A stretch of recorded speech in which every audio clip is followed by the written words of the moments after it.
कहाँ से त्रिभंग ठाम, कहाँ से वेणुगान, कहाँ से जमुना पुरीन, कहाँ रास विलास, कहाँ नित्य गीत हास, कहाँ प्रभु मदन मोहन।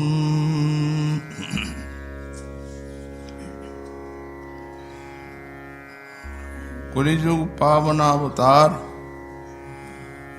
श्री श्री गौरांग महाप्रभुर ঐকান্তিক করুণা ভাজন গৌড়ীয় বৈষ্ণবাচার্য পরম পূজ্যপাদ শ্রী শ্রী কৃষ্ণদাস কবিরাজ গোস্বামী চরণ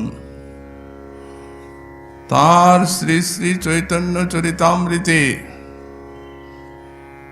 মধ্যলীলা দ্বিতীয় পরিচ্ছেদে শ্রী শ্রী কৃষ্ণ চৈতন্য মহাপ্রভুর অতি সুগম্ভীর গম্ভীরা লীলার সূত্র বর্ণনা করছে।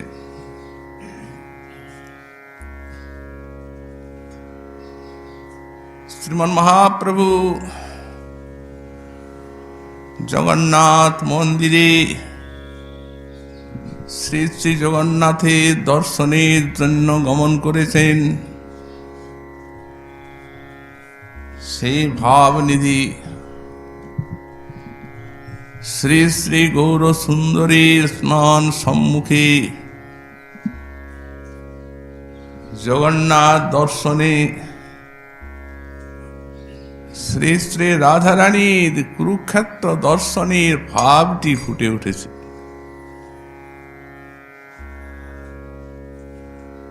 সেইভাবে কত আরতি, কত আকুতি, কত ব্যাকুলতা নিয়ে আর গম্ভীরায় ফিরে এসেছে। গম্ভীরায় এসে পৃথিবীতে নখে লিখছেন বিপ্রলম্ব ভাব।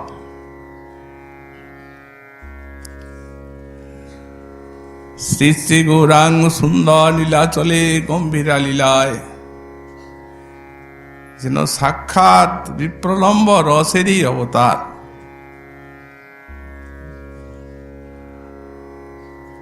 বিরহ ব্যতিরেকে যে শ্রীকৃষ্ণ প্রাপ্তি কখনোই সুগম হয় না, ব্যাকুলতা ভিন্ন, উৎকণ্ঠা ব্যতিরেকে যেন শ্রীকৃষ্ণ মাধুর্যের আস্বাদন লাভ হয় না। এই সব শাস্ত্রীয় মহাসত্যগুলি শ্রীমন মহাপ্রভুর এই লীলাতে প্রজ্জ্বল রূপে ফুটে উঠেছে। সাধক যারা, তাদেরও এতে শিক্ষা। অন্তত এই বৃন্দাবনীয় রসসাধককে একটু অভাব নিয়ে ভজন করতে হবে। আমাদের শ্রীপাদ বলদেব বিদ্যাভূষণ লিখেছেন, হৃদয়ের সমগ্র পিপাসা যখন কৃষ্ণচরণকে কেন্দ্র করে তখন তার নাম হয় ভক্তি। কৃষ্ণ মাত্রৈক তৃষ্ণা, কৃষ্ণা বিনান্য তৃষ্ণা শূন্যা ভক্তি। একমাত্র শ্রীকৃষ্ণেই পিপাসা, অন্যত্র পিপাসার অভাব। এর নাম ভক্তি।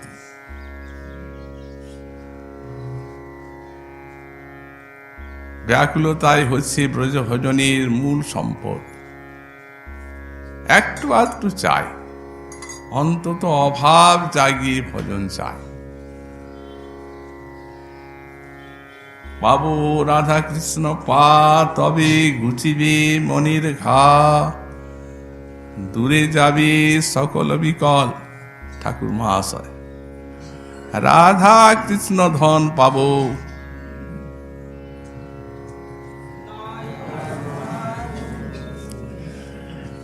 হিয়ার মাঝারে থব, তবে জুড়াইবে এ পাপ পরাণ। এই পাপ প্রাণ জুড়াবার অন্য কোনো উপায় নেই। রাধা কৃষ্ণ ধন পাবো, হিয়ার মাঝারে থব। এই সমস্ত ব্যাকুলতা, অভাবের সমুজ্জ্বল সুমেরুর মতো আদর্শ শ্রী শ্রী গৌরাঙ্গ, গম্ভীরার গৌরাঙ্গ। গতকাল আমরা এই শ্লোকে, এই ত্রিপদীর ব্যাখ্যায় ওই যে বিলাপ করছেন, কাহা রাস বিলাস, রাস বিলাসের কথা মনে পড়েছে। যেমনি হাহা কাহা বৃন্দাবন, কাহা গোপেন্দ্র নন্দন, কাহা সেই বংশীবদন, হায় হায় করছেন। যখন এই বংশীবদন গোপেন্দ্র নন্দনের সঙ্গে, তখন মহাপ্রভুর সেই নির্মল হৃদয় পেয়ে সপ্রকাশ সর্বলীলা মুকুটমণি শ্রী শ্রী রাসলীলা, তার চিত্রটি সামনে এসে ফুটে উঠেছে। রস সমূহেরই নাম হচ্ছে রাস। রস শব্দের উত্তরে সমূহার্থে স্ন প্রত্যয় করে, আর রাস শব্দটি নিষ্পন্ন। রস সমূহ আছে যে লীলাতে, তাই রাস। রস সমূহ বলতে কোন রস? চিন্ময় রস। এবং সেই চিন্ময় রসের পঞ্চবিধ আছে, মুখ্য রস আর সপ্তবিধ গৌণ রস। শান্ত, দাস্য, সখ্য, বাৎসল্য, মধুর, এই পঞ্চবিধ মুখ্য রস। আর হাস্যাদ্ভুত, বীর, করুণ, রৌদ্র, বিভৎস, ভয়, এই 7টা গৌণ রস। শ্রী গোপাল চম্পু গ্রন্থে রাশি বনবিহার কালে আমাদের শ্রীমৎ জীব গোস্বামী পাদ এই যে পঞ্চমুখ্য রস, 7টি গৌণ রসের স্থিতি দেখিয়ে দিয়েছেন দৃষ্টান্তের দ্বারা। অনেকেই বলেন বৃন্দাবনের শান্ত রস নাই, কারণ শান্তির স্বভাব কৃষ্ণে মমতা গন্ধহীন। তো এখানে সকলেরই তো মমতা। কারো কারো মতে যে পশু পক্ষী বৃন্দাবনের, তাদের শান্ত রস, বৃক্ষলতা তাদের শান্ত রস, তারাও ভালোবাসে কৃষ্ণকে। শান্ত রসে মমতাটি নেই, সেবা নেই। পশু পক্ষী আপন আপন রব দিয়ে সেবা করে, বৃক্ষলতা ছায়া দিয়ে সেবা করে, কুসুম দিয়ে সেবা করে। কে বলল নেই সেবা? বৃন্দাবনের সবার কৃষ্ণ সেবা। তবে ব্রজবালার ভান্ডারে কোনোটার অভাব নেই, সবই আছে। কোথায় আছে, কিভাবে আছে? গোস্বামী পাদ দৃষ্টান্ত দিচ্ছেন। বনবিহার কালে গোপীগণ, কোন গোপী ওই শ্রীকৃষ্ণের কপোল দেশে নিজের কপোলটি স্থাপন করে আর আনন্দ এসে ডুবে সমাধিস্থ মতো হয়ে আছে। কৃষ্ণও আছেন ধীর স্থির ভাবে, বললই তো শান্ত রস। এইখানে শান্ত রস। আর দাস্যরস তো আছেই। দাস্যের অর্থই সেবা, ভক্তি। আজ এই রাস রজনীর প্রাককালে প্রেমময়ী ব্রজবালা তাদের হৃদয় ভরা যে মহাভাব রস, সেই মহাভাব দিয়ে শ্রীকৃষ্ণ সেবা করবেন, তাই তো ছুটে এসেছেন। অতএব এ সব দাস্যের থেকে পরাকাষ্ঠা।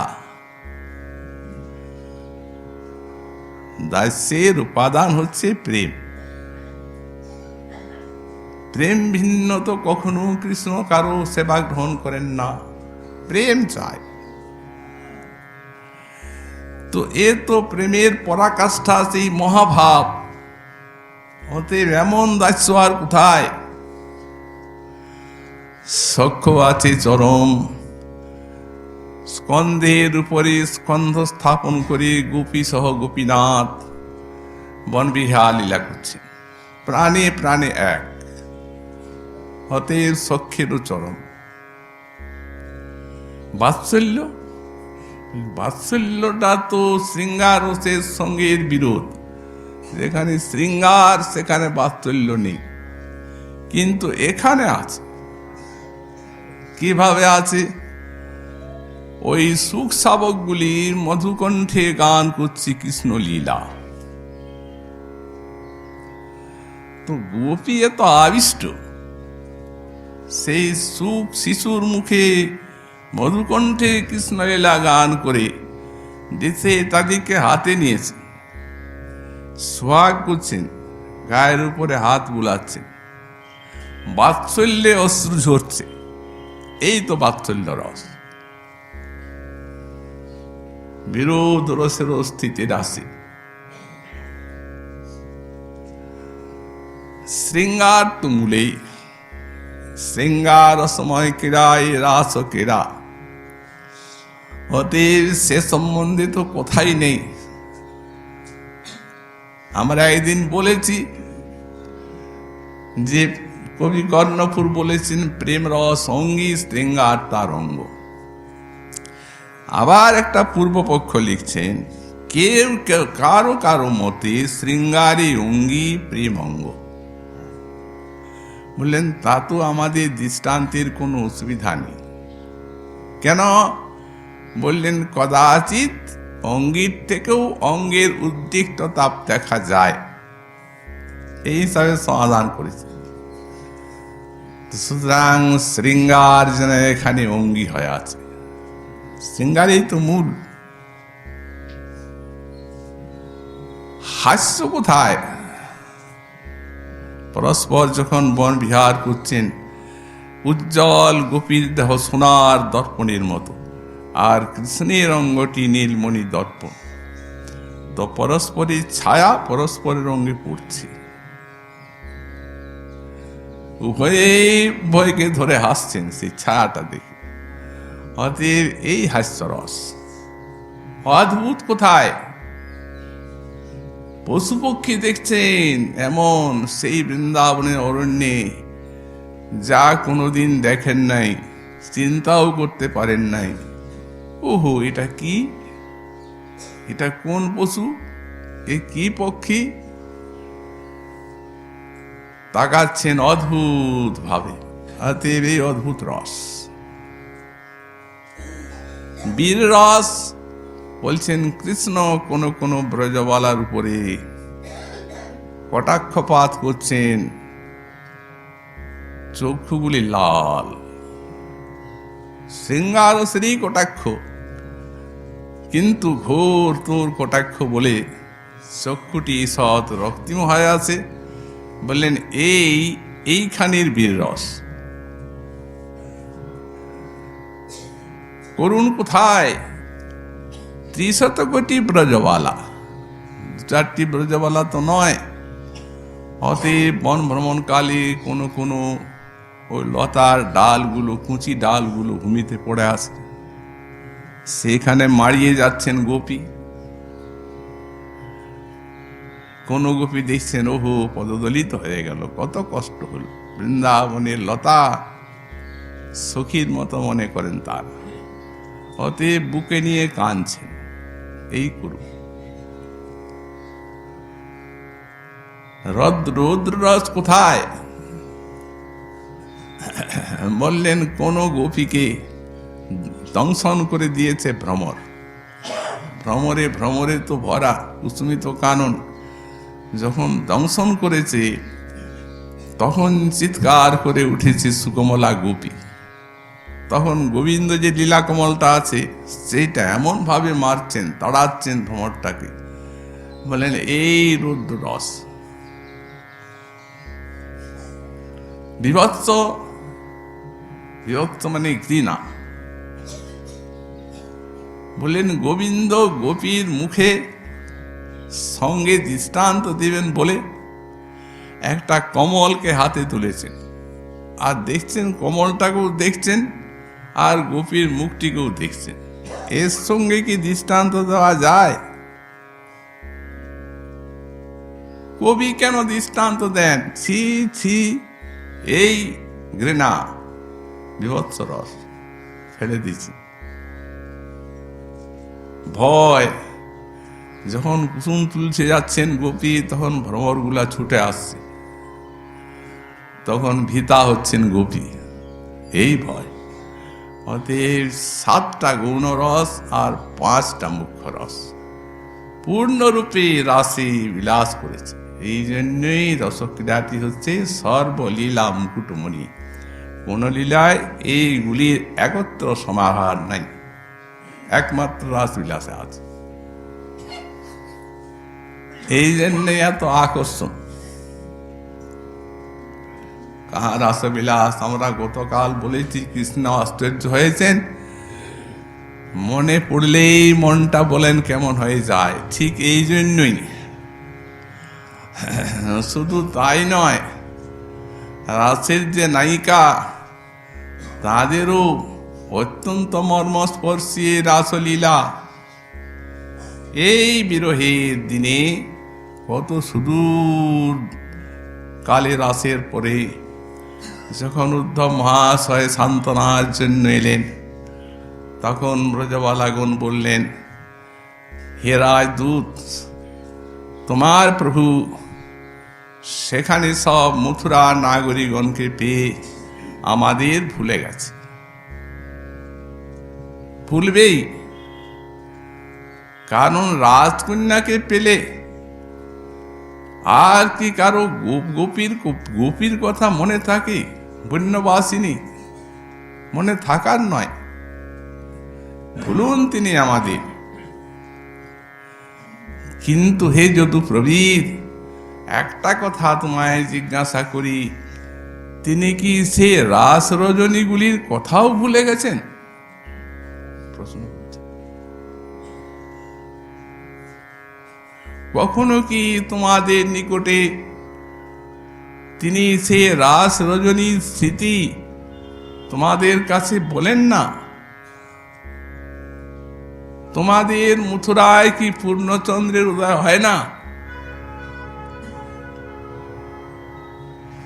তখন কি কোনোদিন পূর্ণচন্দ্র দেখে বলেন না যে আমি আছি, এই জ্যোৎস্না পুলকিত রজনী আছে, কিন্তু হায় বৃন্দাবন কোথায়, গোপিকা কোথায়,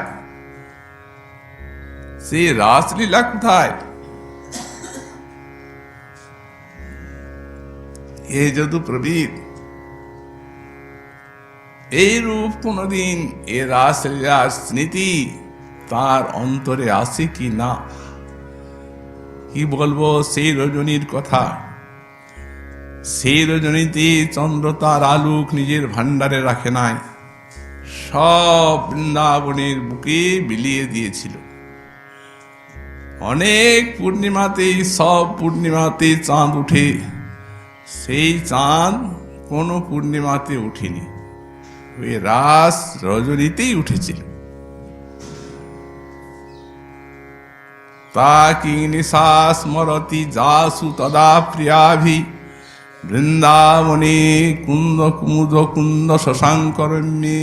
বৃন্দাবন সেদিন কত রম্য কাননে পরিণত হয়েছিল হে যদুপ্রবীর।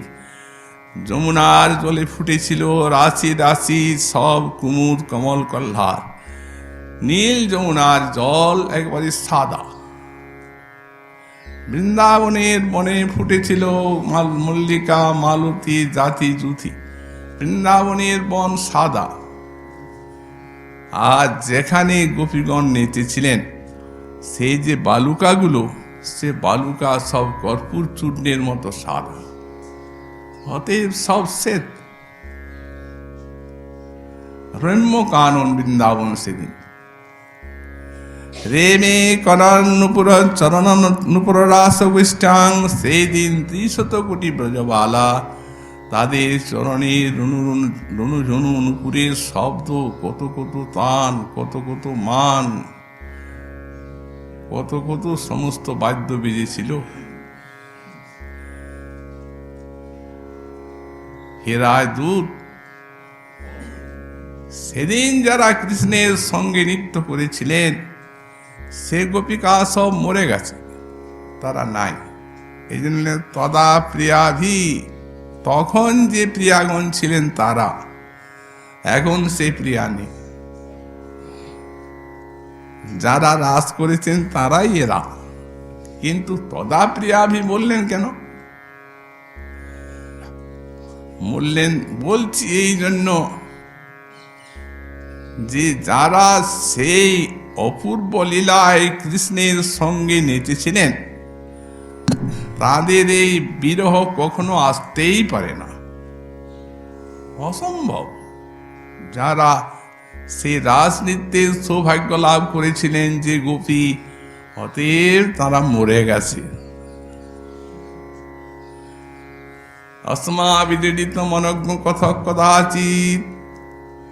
আহা, হেরায় দূত, এই যে আমাদের বৃন্দাবন, এই বৃন্দাবন কৃষ্ণলীলা স্থান। এখানে সবার মুখে মুখে কৃষ্ণ কথা, সবাই তো আমাদের কাছেই কৃষ্ণ কথা শুনে।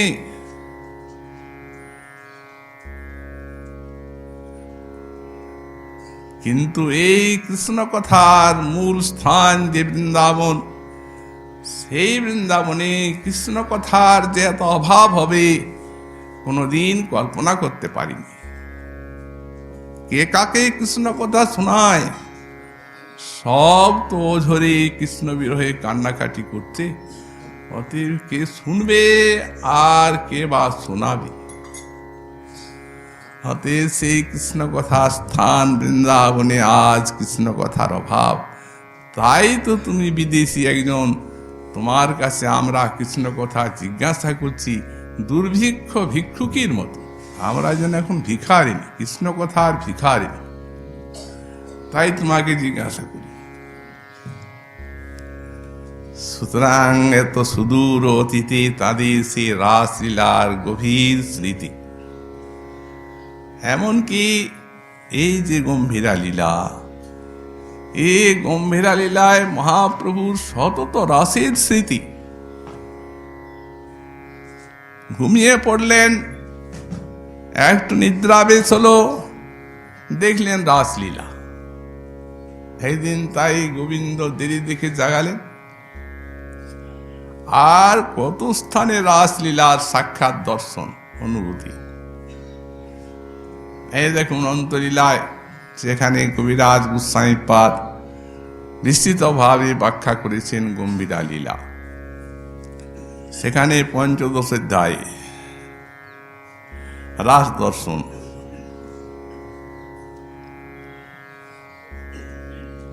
একদিন মহাপ্রভু সমুদ্র তীরে যাইতে পুষ্পের উদ্যান তাহা দেখে আচম্বিতে।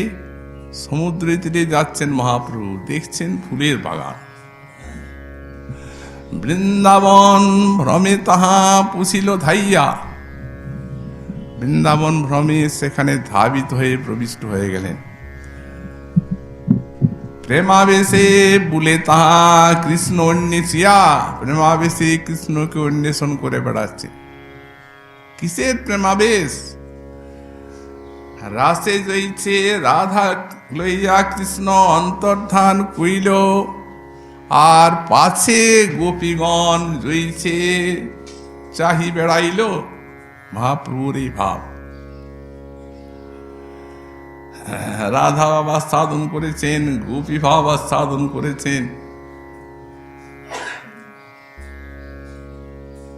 মঞ্জুরি ভাব পর্যন্ত আস্বাদন করেছেন মহাপ্রভু। অতএব রাসে যে প্রকারে গোপীগণ খুঁজে বেড়ালো, সব বৃক্ষলতাকে জিজ্ঞাসা করছে।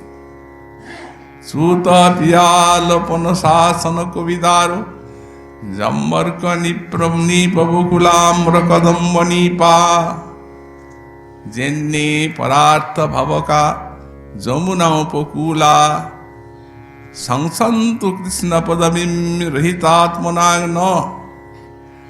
বিটপি বিতানকে জিজ্ঞাসা করছেন, ওই বৃক্ষ ওই লতিকে আমরা রহিতাত্মনা, গোবিন্দ হারা, বিরোহিনী, দেহে আত্মা নেই, দেহে প্রাণ নেই, গোবিন্দই তো প্রাণের প্রাণ। অতএব তোমরা আমাকে আমাদের কৃষ্ণর উদ্দেশ্য বলে দাও। নিশ্চয়ই তোমরা দেখেছ আম্র বকুল কদম্ব জমিদার তীর্থবাসী সবে করো পর উপকার। অতএব কৃষ্ণের উদ্দেশ্য বলে আমাদের উপকার করো। না না, এই পুরুষ জাতি কঠিন হৃদয় কৃষ্ণের মতো আমাদের কৃষ্ণ উদ্দেশ দেবে না। এই যে লতা জাতি, এদের জিজ্ঞাসা করো। এইভাবে জিজ্ঞাসা করে করে যাচ্ছেন। হঠাৎ কদম্বের তলে কৃষ্ণ দেখে আচম্বিতে একটি কদম্ব বৃক্ষের তলায় কৃষ্ণকে দেখছে। কোটি মর্মথ বিমোহন মধুর মূরতি, মূর্ছিত হয়ে পড়লেন। এখন খুব বেগে ঘুরে বেড়াচ্ছেন তো, ভক্তবৃন্দ পিছনে আছেন, কিন্তু তার নাগাল পাওয়া মুশকিল এইসব লীলার আবেশে। যখন মূর্ছিত হয়ে পড়লেন, সব স্বরূপাদিগণ যে সেখানে উপস্থিত হলেন। পূর্ববাদ অষ্টসাত্ত্বিক বিকার, অদ্ভুত। তারপরে শুশ্রূষা করে কৃষ্ণ কৃষ্ণ নাম কীর্তন করে ধীরে ধীরে সংজ্ঞা মহাপ্রভুর আনয়ন করলেন তারা। আবার ছুটল সেই কৃষ্ণ দর্শনের ওষুধগার। ওই যে কোটি মন্মথ মোহন গোবিন্দের রূপটি দেখেছেন, নবঘনা স্নিগ্ধ বর্ণ দলিতাঞ্জন চিক্কণ, সে যে ইন্দিবর নিন্দি সুকমল, যিনি উপমান গণ হরে সবার নেত্রমন, কৃষ্ণকান্তি পরম প্রবল। সখী হে কহ সখী কি করি উপায়, কৃষ্ণাদ্ভুত বলা হোক মোর নেত্র চাতক, এ না দেখি পেয়াসে মরি যায়। তিনটি দশায় প্রভুর সবসময় স্থিতি। একটি হচ্ছে অন্তর্দশা, আর একটি হচ্ছে অর্ধবাহ্য দশা, আর একটি হচ্ছে বাহ্য দশা। অন্তর্দশা যখন, তখন তিনি ওই ধ্যান স্তিমিত যোগীর মতো চক্ষু মুদ্রিত করে আর সাক্ষাৎ লীলা রাজ্যে কৃষ্ণলীলা সন্দর্শন করে। প্রভুর হৃদয় তটিনীতে তখন কৃষ্ণলীলা নৃত্য করতে থাকে, হৃদয়টা আনন্দে নাচতে থাকে কৃষ্ণলীলার সন্দর্শনে। এইটি অন্তর্দশা। ভক্তগণ অন্তর্দশা বলে কি করে বুঝতে পারেন? বললেন, ওই যে অশ্রু পুলক ইত্যাদি ধর্ম ইত্যাদি সমস্ত অদ্ভুত সাত্ত্বিক ভাব, সেই সাত্ত্বিক ভাবেই ওটা বোঝা যায় যিনি এখন অন্তর্দশায় কৃষ্ণলীলা সন্দর্শন করছেন। আর অর্ধবাহ্য দশাটি অর্ধেক ঘোর অবস্থা আর অর্ধেক বাহ্য দশা। এই যে এই দশাতে তিনি প্রলাপটা করেন, অন্তর্দশায় তো আস্বাদন করলেন লীলারস সাক্ষাৎ, ওটা একেবারে সাক্ষাৎ। আর তারপর ওই যে সৌন্দর্য মাধুর্যের আস্বাদন হলো, ওই তারই রসদগার চলে এই অর্ধবাহ্য দশা, এই যে প্রলাপটা। আর তারপরে যেটি বাহ্য দশা, সেটি একবারে নিপট বাহ্য। তখন শ্রীমন মহাপ্রভু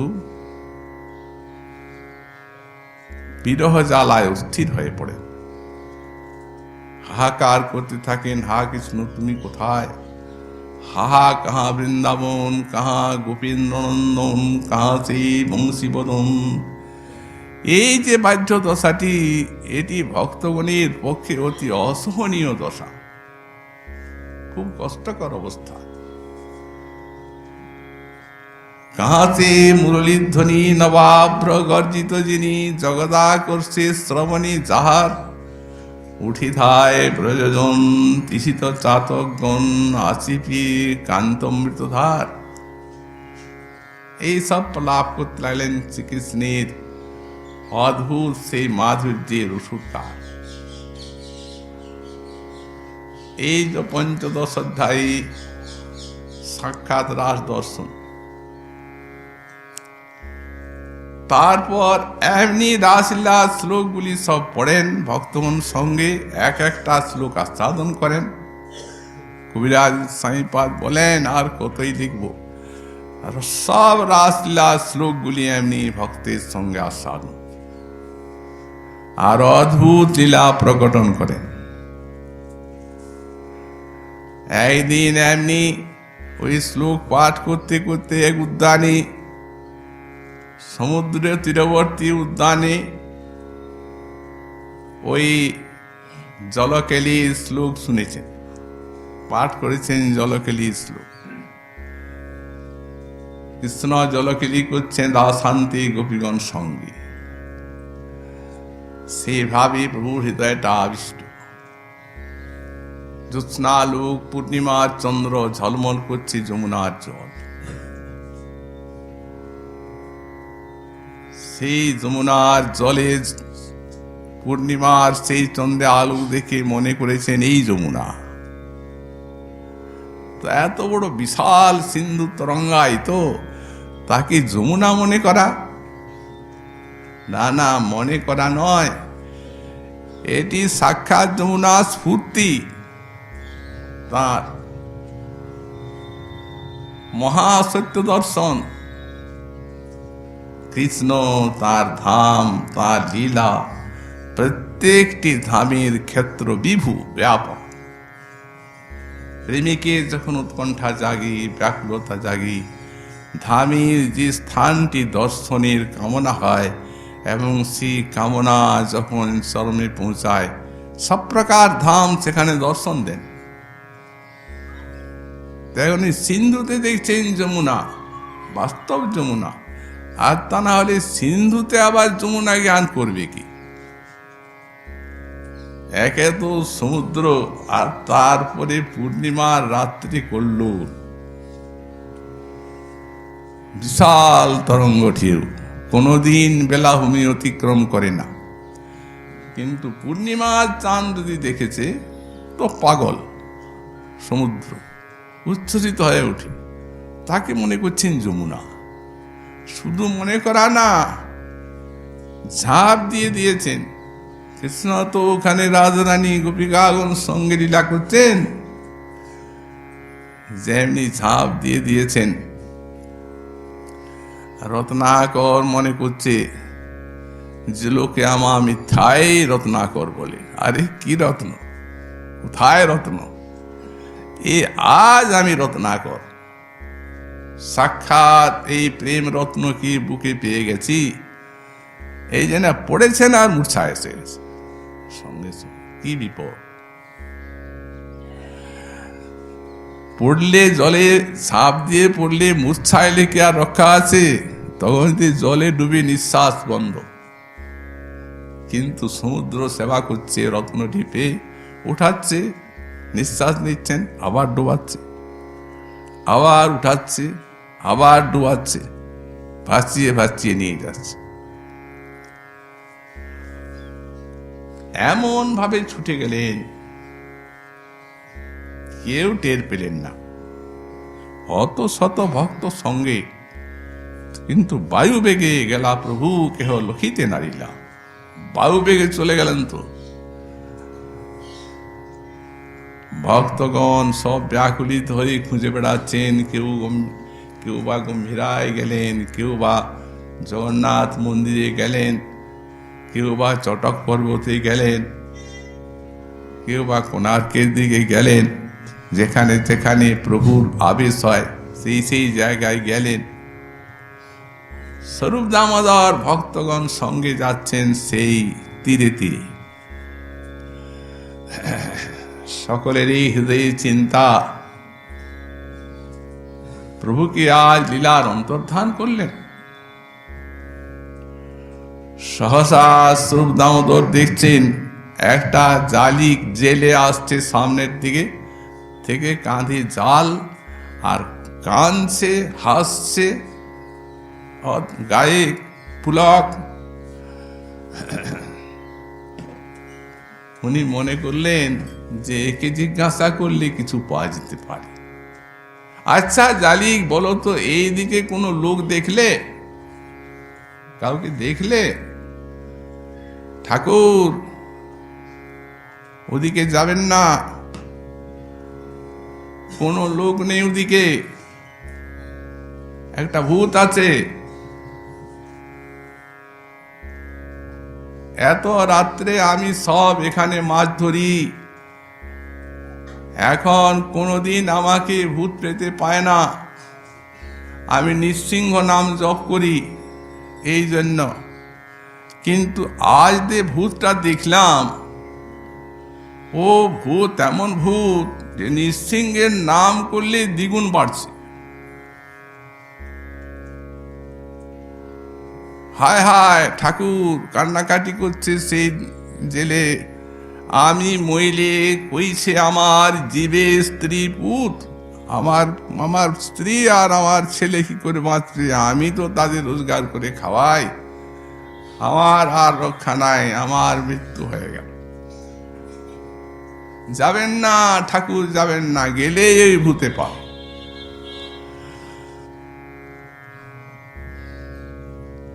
তখন বুঝতে পারলেন স্বরূপ দামোদর যে জেলের প্রতি মহাপ্রভুর কৃপা হয়ে গেছে।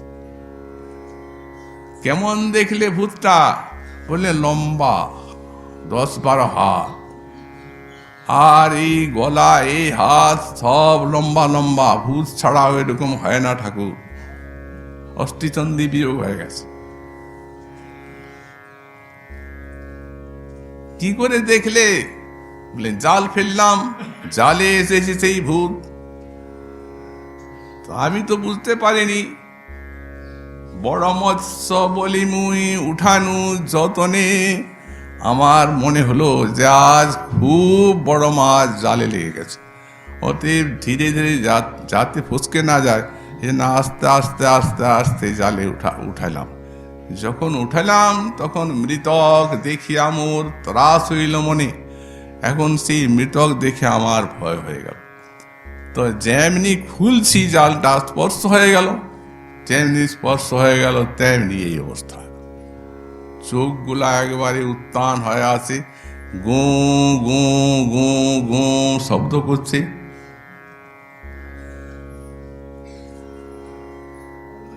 স্বরূপ বলছেন, দেখো রে জালিক, কোথায় যাবে? ওঝার কাছে যাব, যারা ভূত ছাড়ায়। বলে আমি বড় ওঝা, জানি ভূত ছাড়াইতে। এই ভূতের অন্য ওঝা নাই, এই ভূতের আমি ওঝা, আমি ছাড়িয়ে দেব ভূত। শক্ত করে 3টা থাপ্পড় দিয়ে দিলেন। থাপ্পড় দিয়ে দিলেন, ভূত পলাইল, গেল ভূত। দেখো জালিক, যারে তুমি কর ভূত জ্ঞান,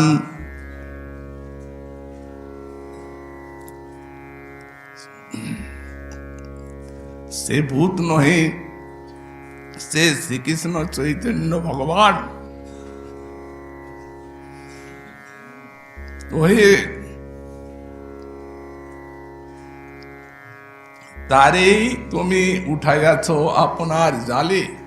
ও ভগবান শ্রীকৃষ্ণ চৈতন্যদেব, তারই প্রেমের বিকার হয় আর এত লম্বা হয়ে যায় দেহ।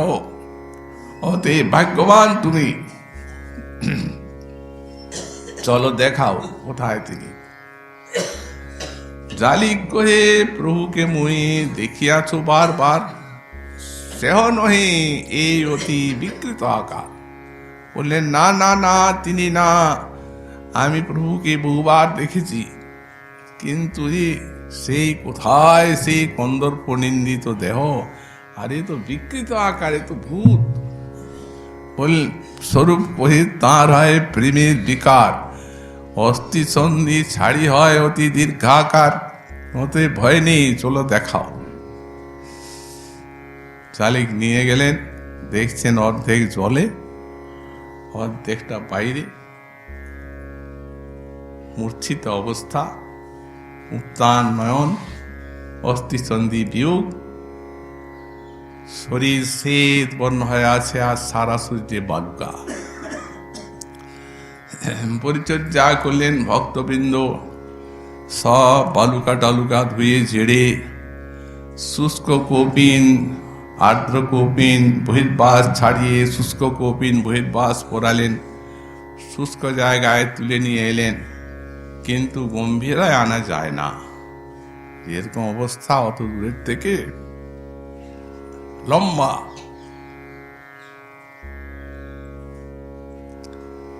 তো সুতরাং একমাত্র কি উপায়? একমাত্র উপায় কানে ওই কৃষ্ণের নাম আর কৃষ্ণের কথা উচ্চস্বরে নাম কীর্তন করতে লাগলেন। অনেকক্ষণ নাম করতে করতে সেই কৃষ্ণ নাম হৃদয়ে প্রবিষ্ট হলো। হুঙ্কার করিয়া প্রভু তবই উঠিল। তখনই হুঙ্কার করে উঠলেন, আর এমনি সেই বিকার যে হুঙ্কার করে ওঠা মাত্র অস্থি সন্ধি যথাস্থানে লেগে গেল। চারদিকে তাকাচ্ছি, কে? কোথায় এলাম আমি? এত দূরে, এটা কোন স্থান? তোমরা এখানে আমার কাছে এইভাবে কেন?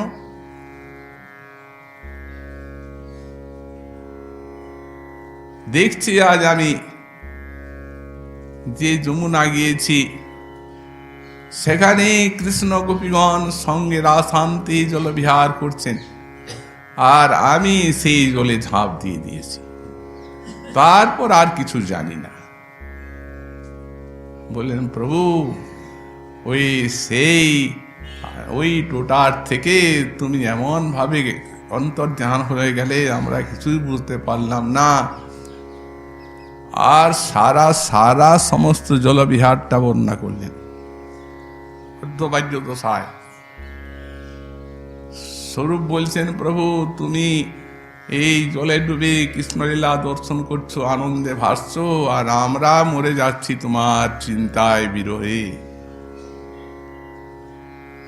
এই গেল অষ্টাদশ অধ্যায়।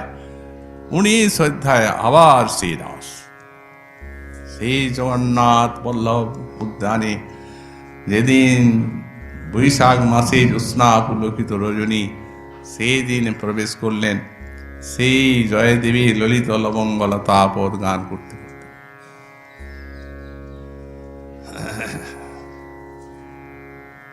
ওই গান করতে করতেই ওই সেই বসন্ত রাস জয়দেবীর আর বৈশাখ মাসের পুলকিত রজনী,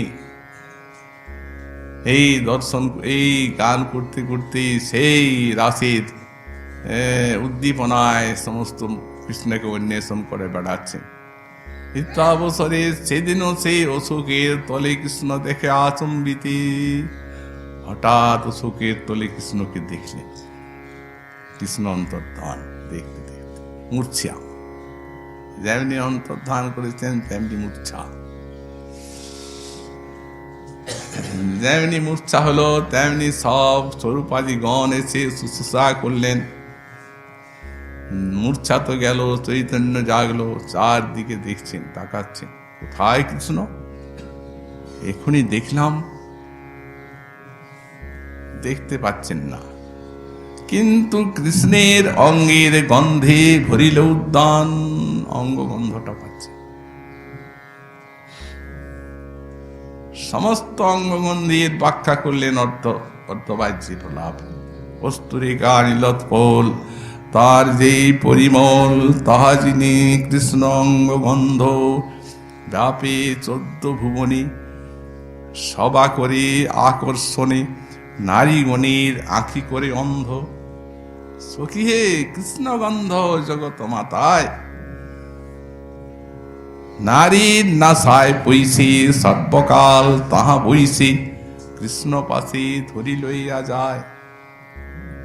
সে গন্ধের বস নাসা, সদা করে গন্ধের আশা, কবু পায় কবু নাহি পায়, পাইয়া পিয়া পেট ভরে, তবু পিউ পিউ করে, আর না পাইলে তৃষ্ণায় মরি যায়। সেই মদন মোহন নাট, অসারি গন্ধের হাট, জগন্নারী গ্রাহকুলো ভাই। মদন মোহন নাট সে খুব নাট্য জানে, এই গন্ধের হাট প্রসার করেছে। কে ক্রেতা? জগন্নারী গ্রাহকুলো ভাই। জগৎ নারী, তারাই হচ্ছে গ্রাহক। কি পয়সা দিয়ে কিনতে হয়? মানে পয়সা লাগে না, বিনিমূল্যে দে গন্ধ। পয়সা তো লাগলো না ঠিকই, বিনামূল্যে গন্ধ দিল, কিন্তু ওই গন্ধ দেওয়ার সঙ্গে সঙ্গে অন্ধ করে দিল। বিনিমূল্যে দেয় গন্ধ, আর গন্ধ দিয়া করে অন্ধ। নারী ঘর যাইতে পথ নাহি পায়।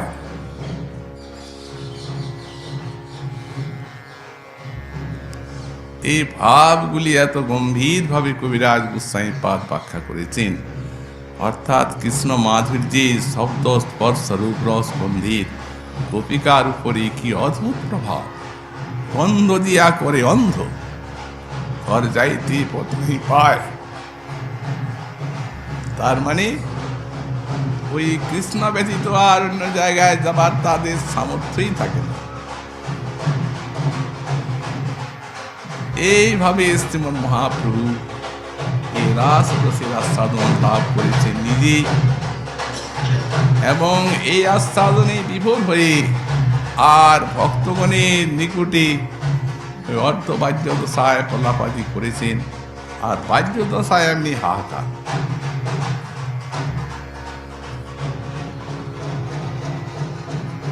कहाँ रास বিলাস, कहाँ নিত্য গীতাস, कहाँ প্রভু মদন মোহন। আর সেই মদন মোহন কোথায়?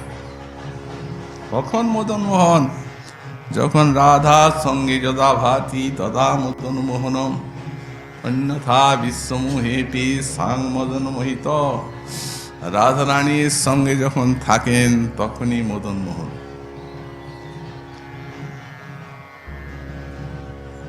অন্যথা বিশ্ব মোহন করতে গেলেও নিজেই মদন কর্তৃক মোহিত হয়ে যান। যখন রাধারানীর নিকটে যখন থাকেন তখন কোটি কন্দর্প মোহন, অপার সৌন্দর্য মাধুর্য পারাবার, এবং সাক্ষাৎ মন্মথ মোহন রূপী বৃন্দাবনী শ্রী মদন মোহন রূপী বিরাজ করেন রাধার সঙ্গে যথাভাত। রাধারানীর সঙ্গে যখন বিরাজ করেন, আমরা পরম কারুণিক পরমারাধ্য শ্রী শ্রী গুরু মহারাজের বিরহ তিথি উপলক্ষে এই 9 দিন মহাপ্রভুর বিরহ লীলায় গম্ভীর লীলা সূত্র আলোচনা করলাম যৎকিঞ্চিত যথামতি। এত ভাব গম্ভীর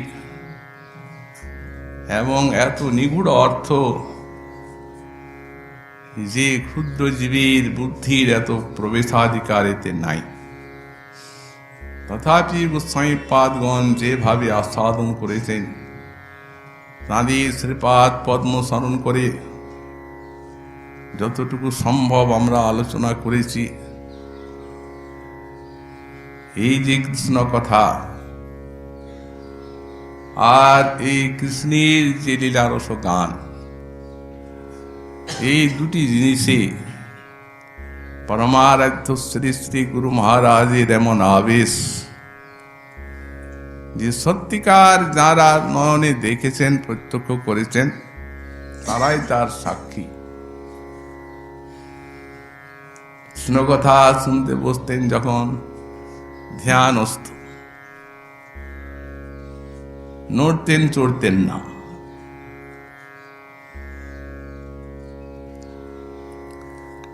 এই জাহ্নবা উৎসবে হরিদাস গায়েনজি ছিলেন, কীর্তন করতেন কলান্তরিতা গোষ্ঠলীলা। সে কি কীর্তন!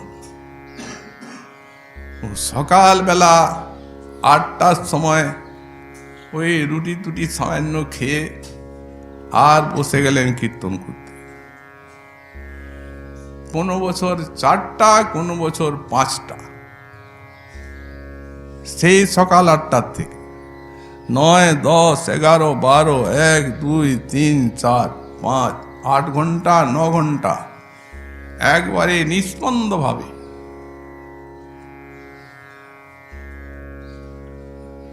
জল টল কেউ কেউ খেতেন, মহারাজজি একবারে থানুর মতো।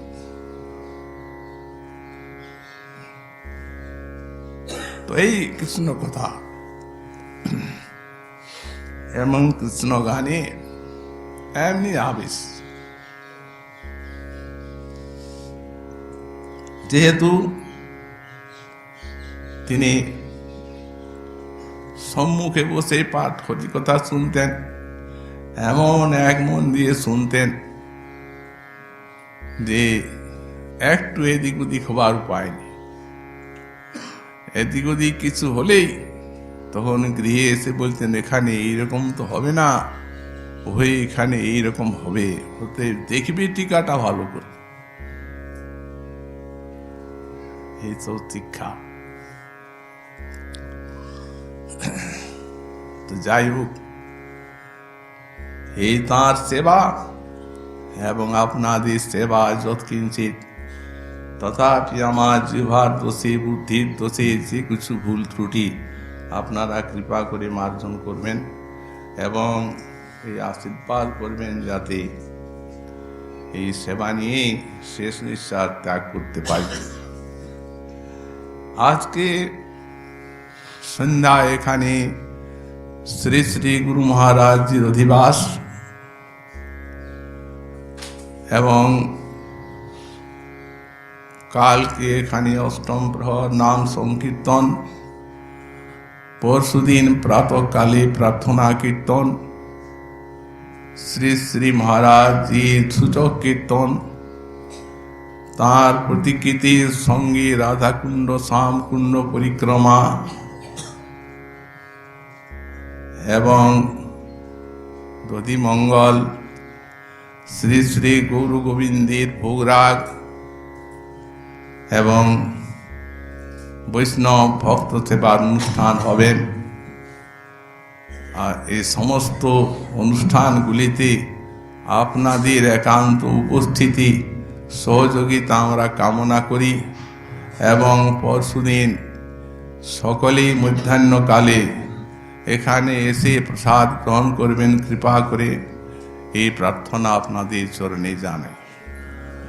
এবার অনুষ্ঠান আমাদের এখানেই সমাপ্ত হল।